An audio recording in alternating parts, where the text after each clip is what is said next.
99% students को revision करने का सही तरीका नहीं आता। तभी स्टूडेंट्स को यह लगता है कि रिवीजन करने का मतलब है अपने नोट्स को वापस से पढ़ना, जो कि एकदम गलत तरीका है। एक एग्जांपल से समझाता हूं। अगर मैं आज तुमसे यह बोलूं कि वो 10 रुपए का नोट जो कि तुम बचपन से देखते आ रहे हो, उस 10 रुपए के नोट की एक चित्र बना के दिखाओ, यानी उसकी एक ड्राइंग करके दिखाओ, तुम में से ऐसा एक भी स्टूडेंट नहीं होगा जो कि उसकी एक अच्छी ड्राइंग कर पाएगा, जबकि उस नोट को तो तुम बचपन से देखते आ रहे हो। इससे साफ प्रूव होता है कि हम जिस भी चीज को बार बार देखते हैं ना, जरूरी नहीं है कि हम उस चीज को याद कर पाए। आज ना मैं तुम्हें रिवीजन करने के कुछ ऐसे साइंटिफिक और वैदिक तरीके बताने वाला हूं, जिनकी मदद से तुम किसी भी चीज को एक बार पढ़ोगे और डायरेक्टली वो तुम्हारी लॉन्ग टर्म मेमोरी के अंदर स्टोर हो सकती है। पाँव को उस काली मिर्ची पर रखिए। पढ़ाई में मन नहीं लगता, पढ़ने के पहले बैठो। जैसे इस पेट में हजम करते हो, ऐसे ये भी तो पेट है, यहाँ भी हजम करना पड़ता है। सो हाय एवरीवन, मेरा नाम है Prashant, mentor of thousands of students, और आज बात कर रहे हैं रिवीजन की एक ऐसी स्ट्रैटेजी के बारे में जिससे कि तुम्हारे बहुत सारे मार्क्स इंक्रीज होने वाले हैं। देखो, इस चीज को समझाने के लिए एक सिंपल सी स्टोरी बताता हूं। ये स्टोरी एक ऐसे स्टूडेंट की है ना जिसने पढ़ाई तो बहुत करी थी और उसके मार्क्स भी बहुत अच्छे आते, बट उसने गलती करी। उसने गलती क्या करी ना कि एग्जाम से पहले उसने पढ़ा तो सब, बट जितना उसने पढ़ा ना उसका रिवीजन नहीं करा, जिसकी वजह से जैसे ही वो एग्जाम हॉल के अंदर गया, एग्जाम हॉल में बहुत सारा प्रेशर था और उस प्रेशर की वजह से वो किसी भी चीज को याद नहीं कर पाया, जिसकी वजह से उसके जो मार्क्स थे ना वो बहुत ज्यादा कम हो गए। उस स्टूडेंट से मैंने बाद में बात करी और मैंने उससे पूछा, क्या रिवीजन का इतना टाइम था, फिर भी तूने आखिर रिवीजन क्यों नहीं करा? तो उसने पता क्या बताया? उसने बताई 3 प्रॉब्लम्स, और ये 3 प्रॉब्लम्स तुम्हारी भी हो सकती हैं। रिवीजन करते टाइम सबसे बड़ी जो प्रॉब्लम आती है ना, वो आती है कि टाइम ही नहीं है। बहुत सारे ऐसे स्टूडेंट्स हैं जो कि ये बोलते हैं सिलेबस ही खत्म नहीं हो पा रहा है, रिवीजन करने का टाइम कहां निकल पाएगा? तो मैंने उस स्टूडेंट को बोला, देख आज स्टूडेंट टाइम निकाल के दिखाता हूं। दूसरी प्रॉब्लम कि भैया नींद भी बहुत ज्यादा आती है, कि जैसे रिवीजन करने जाते हैं पता नहीं क्या होने लगता है। वैसे तो पूरे दिन भर नींद नहीं आ रही है, पर रिवाइज करते टाइम अजीब सी नींद आने लगती है ना, और मन करता है कि अभी तो जाकर सो जाते हैं। और तीसरी सबसे बड़ी प्रॉब्लम, रिवीजन करने का तरीका।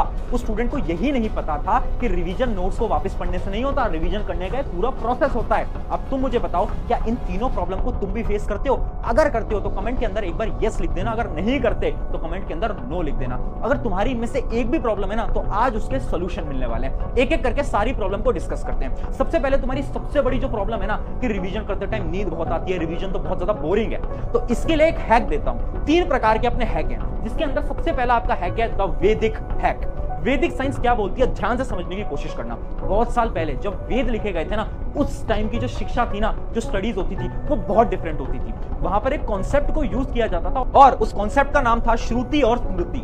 इस कॉन्सेप्ट से आपको यह पता चलता था ना कि जब भी किसी को भी नींद आ रही है ना पढ़ते समय, तो उसे बस 2 स्टेप को फॉलो करना है। पहला स्टेप क्या है? जोर जोर से पढ़ो, लाउड बोल बोल के पढ़ो। और दूसरा स्टेप है विजुलाइज करके पढ़ो, इमेजिन करके पढ़ो। समझ नहीं आया? एकदम डिटेल में समझाता हूं। इमेजिन करो तुम्हें बहुत ज्यादा नींद आ रही है रिवाइज करते समय, तो तुम्हें क्या करना है? खड़े हो जाना है अपनी चेयर कुर्सी से, और तुम्हें क्या करना है? तुम्हें घूमने लगना है, तुम्हें वॉक करने लगना है। और वॉक करते करते जो भी तुम पढ़ रहे हो, जो भी तुम रिवाइज कर रहे हो ना, उसको थोड़ा तेज बोल बोल के पढ़ो, लाउडली बोलो। जितना तुम लाउडली बोलोगे ना, उससे क्या होगा, तुम्हारी जो नींद है वो भागने लगेगी। दूसरा स्टेप तुम्हें क्या फॉलो करना है? दूसरा स्टेप होता है चीजों को विजुलाइज करना। जो भी तुम पढ़ रहे हो ना, उसकी इमेज बनाना स्टार्ट करो, सोचना, इमेजिन करना स्टार्ट करो कि अच्छा ये है, ये हुआ था। किसी भी सब्जेक्ट के लिए तुम कर सकते हो। विजुलाइजेशन जो होता है वो बहुत इंपॉर्टेंट होता है, उससे आपकी नींद ऑटोमेटिकली भागने लगती है। और अब शॉकिंग तुम्हें एक फैक्ट बताता हूं कि साइंस में कुछ समय पहले एक रिसर्च करी गई और उस रिसर्च ने बताया ये जो कॉन्सेप्ट होता है ना श्रुति और स्मृति का, वो एकदम साइंटिफिकली प्रूवन कॉन्सेप्ट है। क्योंकि आपका जो ब्रेन है ना, वो कैसे वर्क करता है, जब भी आप तेज तेज लाउडली बोल के पढ़ते हो ना, तो ऑटोमेटिकली आपकी नींद जो है वो भागने लगती है। तो यानी ये जो कॉन्सेप्ट है वो भी साइंटिफिकली प्रूवन है। आप ट्राई कर सकते हो अगर आपको रिवाइज करते समय बहुत ज्यादा नींद आती है तो। अब सेकंड स्टेप की तरफ बढ़ते हैं। अगला स्टेप क्या है? अगले स्टेप का नाम है ऑडियो टेक्निक। देखो, एक ना रिसर्च कंडक्ट करी गई थी और उस रिसर्च से हमें यह पता चला कि एक इंसान अगर किसी भी चीज को अपनी आवाज के अंदर सुनेगा ना, तो उसे वो चीज 50% से ज्यादा याद रहेगी। यानी इमेजिन करो मुझे एक साइंस का कॉन्सेप्ट पढ़ना है, उस कॉन्सेप्ट को अगर मुझे कोई और समझाएगा ना, तो शायद वो कॉन्सेप्ट मैं भूल सकता हूं, बट अगर उस कॉन्सेप्ट को मैं अपनी आवाज में खुद को समझाऊंगा ना, तो उस कॉन्सेप्ट को मैं कभी नहीं भूल पाऊंगा। बहुत शॉकिंग रिसर्च है, बट आखिर तुम्हारे कैसे काम आएगी? तुम्हारे भी ये रिसर्च काम आ सकती है by the help of audio technique. यानी अब से तुम्हें क्या करना है, स्पेशली वो जो तुम्हारे थ्योरी वाले सब्जेक्ट होते हैं ना, जिसमें बहुत सारी चीजें होती हैं और तुम्हें कुछ भी याद नहीं रहता, उसके लिए तुम एक हैक को फॉलो करो। हमेशा जब भी पढ़ रहे हो ना, तो एक मोबाइल फोन लेके बैठो, रिकॉर्डिंग को ऑन करो और जो भी तुम बोल रहे हो ना उसको रिकॉर्ड कर लो। एक बार में अपने पूरे चैप्टर को रिकॉर्ड कर लो। अब एग्जाम की रात से पहले तुम्हें क्या करना है? ईयरफोन लगाने हैं और अपनी ही रिकॉर्डिंग को सुन लेना है। जब तुम अपनी आवाज के अंदर सारे कॉन्सेप्ट को सुनोगे ना तो ऑटोमेटिकली सारी चीजें रिवाइज हो जाएंगी और तुम्हें उसके लिए कुछ मेहनत भी नहीं करनी पड़ेगी, है ना। बहुत शानदार टेक्निक, ये भी साइंटिफिकली प्रूवन है, जाकर ट्राई करना, इससे बहुत मदद होगी। और अब तीसरा और one of the most important step जो कि है टीच अदर। देखो ये एक ऐसा कॉमन स्टेप है ना जो कि मैं बोलता हूँ 101% वर्किंग है। इसके ऊपर भी एक स्टडी की गई थी, उस स्टडी से ये पता चला, बेसिकली उस स्टडी के अंदर क्या किया गया था, 2 प्रकार के स्टूडेंट को लिया गया।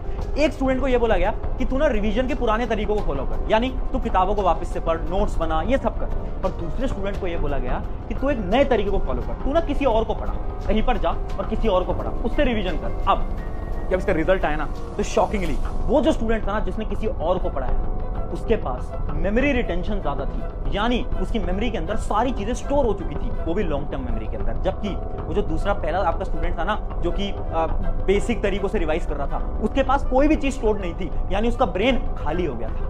तो ये जो टेक्निक है ना बहुत ज्यादा हेल्पफुल है। जब भी रिवाइज करना है अपने दोस्तों को जाओ और उन्हें कोई भी चीज पढ़ा दो। अगर तुम्हारे दोस्त नहीं है खुद को पढ़ा दो, किताब को बंद करो और खुद को पढ़ा दो वो सारी चीज। अगर तुम इतना कर दोगे ना रिवीजन बहुत आसान हो जाएगा और रिवीजन करने में कभी भी नींद नहीं आएगी।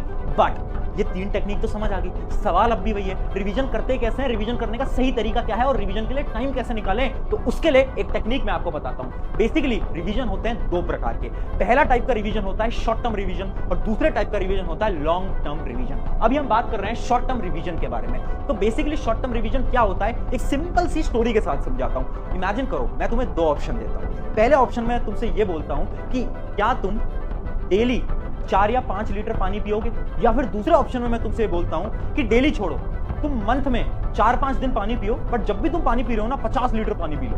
क्या है पॉसिबल? तुम बोलोगे एक ऐसी बेवकूफ वाली बात है, ऐसे तो पॉसिबल ही नहीं है, हम डेली पानी पियेंगे ऑब्वियस सी बात है, नहीं तो हम मर जाएंगे। ऐसा थोड़ी ना महीने के लास्ट में जाकर एक साथ तो सारा पानी पी लेंगे और तुम जिंदा रह सकते हो, पॉसिबल ही नहीं है, राइट। बट जब ये बात पढ़ाई में आती है और मैं तुमसे ये बोलता हूं कि रिवीजन डेली करना, तो तुम बोलोगे टाइम ही नहीं है, एग्जाम से पहले करेंगे, वर्क नहीं करेगा। जैसे पानी तुम्हारे लिए डेली जरूरी है वैसे ही रिवीजन भी हर रोज जरूरी होता है तुम्हारे लिए। तुम्हें सिर्फ 10 मिनट का समय निकालना है और यही हमारा पहला स्टेप है जिसका नाम है the 10 minute rule.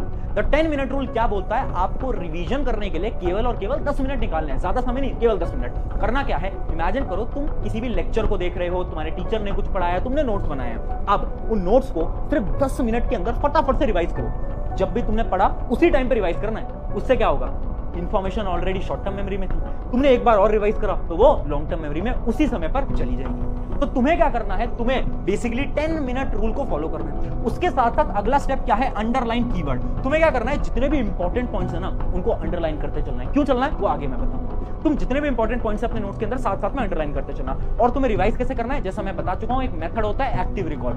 Active recall क्या बोलता है, नोट्स उठाओ, रीड करो, नोट्स बंद करो, आंखों को बंद करो और सोचो तुमने क्या क्या पढ़ा है। बस अगर तुम इतना कर लोगे, शॉर्ट टर्म रिवीजन जो तुम्हारा पूरा प्रोसेस है ना वो खत्म हो जाएगा। इस रिवीजन से आपकी क्या मदद हुई, आपको डेली का काम एक तो आपने डेली रिवाइज कर लिया और आपकी शॉर्ट टर्म मेमोरी से लॉन्ग टर्म मेमोरी के अंदर सारी की सारी इंफॉर्मेशन प्रोसेस हो गई है।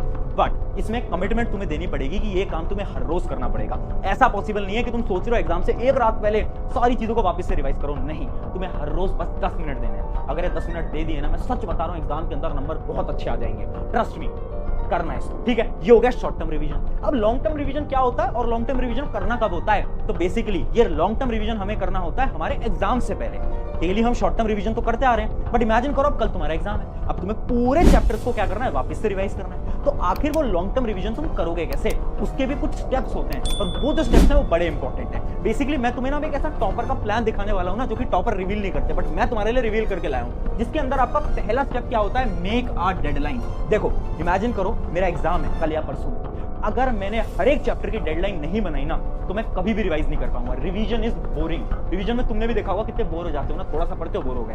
क्या है सोल्यूशन, डेडलाइन बनाओ। चैप्टर नंबर 1 2 बजे तक करना है, चैप्टर नंबर 3 4 बजे तक करना है, चैप्टर नंबर 4 8 बजे तक करना है। हर एक चैप्टर की डेडलाइन होनी चाहिए, अगर नहीं होगी नहीं कर पाओगे। लॉन्ग टर्म रिवीजन का पहला स्टेप एक डेडलाइन बना ली सारे चैप्टर्स की। अगला स्टेप क्या है, रीड अंडरलाइन कीवर्ड, यानी वो शब्द जो कि तुमने अंडरलाइन करे थे याद करो। मैंने पिछले शॉर्ट टर्म रिवीजन के अंदर बताया था कि कुछ कुछ शब्द को ना अंडरलाइन कर दो जो कि तुम्हें इंपॉर्टेंट लग रहा है। अच्छा ये वाला टॉपिक इंपॉर्टेंट है, ये इंपॉर्टेंट है, उन सारे इंपॉर्टेंट चीजों को पढ़ो। सब कुछ नहीं पढ़ना है वापस, पूरे नोट्स को नहीं पढ़ना है, बस जो चीजें अंडरलाइन करी हैं उनको पढ़ना है। टाइम बहुत बचेगा, सिर्फ एक चैप्टर के लिए तुम्हें 15 से 20 मिनट लगेंगे। उसके बाद तुम्हें क्या करना है, अब टॉपर्स ये बोलते हैं रिवीजन करने का तरीका होता है क्वेश्चन प्रैक्टिस। तुम्हें क्या करना है, बहुत सारे क्वेश्चंस लगाने हैं, उस चैप्टर के 15-20 सवाल लगा लो।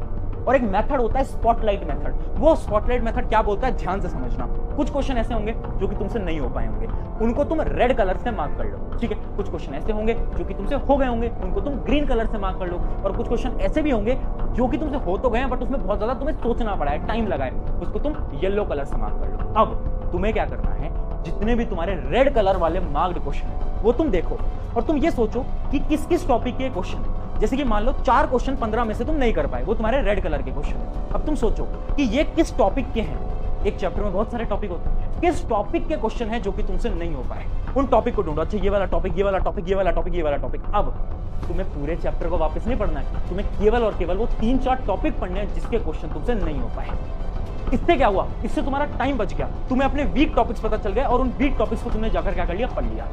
ये जो मेथड होता है ना, short term plus long term, इस मेथड को फॉलो कर लिया ना, मैं सच बता रहा हूं, रिवीजन की जो प्रॉब्लम है, समस्या है, सब खत्म हो जाएगी। और मैं ये भी बोल रहा हूं, रिवीजन करना सबसे टफ काम होता है। सिलेबस सब खत्म कर लेते हैं, लेक्चर सब देख लेते हैं, पर जो रिवीजन करता है ना, असली टॉपर तो वही बनता है। तो जाओ एक दोस्त के साथ इस वीडियो को शेयर कर दो ताकि तुम्हारे भी एग्जाम अच्छे जाएं और उसके भी एग्जाम अच्छे जाएं और तुम दोनों अपने पेरेंट्स को प्राउड फील करवा पाओ। शुक्रिया एवरीवन, मेरा नाम है प्रशांत, मिलते हैं किसी नेक्स्ट वीडियो के साथ।